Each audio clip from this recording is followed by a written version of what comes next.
আজ যে আমি পরীক্ষা দিতাম গেছি, তো পরীক্ষার হলে ঢুকানোর আগে আমি নিজে প্রশ্ন করতাম আছি, আসলে আমি পরীক্ষার হলে ঢুকতাম আছি কিলে আমি লেখমু কিতা।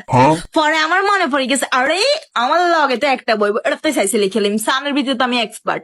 হলে ঢুকি যেন লগের গাড়ি দেখছি সেরা সুরুত বালাস, তার মানে হাইরব। যেন সৃজনশীল প্রশ্নটা দিছে, আমি তার প্রথম সৃজনশীলের আপু 1 নম্বর সৃজনশীলের কও পারেননি, পারে না। 2 নম্বর সৃজনশীলের কও পারেননি, পারে না। এই মতে আমি তার 12টা জিজ্ঞেসি, একটাও পারে না। গুড, ফাটাফাটি, ফ্যান্টাস্টিক। যাক, বই রয়েছি। তো সেই একটু পরে আমার জিজ্ঞায় উদ্দীপক বানানটা কই দিতে না হারবেননি। আমি তার দিকে এমনি নিলাম, তারপর আমি আমার আল্লাহর দিকে নিলাম। আমি কোনো উদ্দীপক বানান প্রশ্ন আছে স্থান, তো আমি রিডিং পড়তে পারিনি, আমি তো আপনার আশায় এসেছি।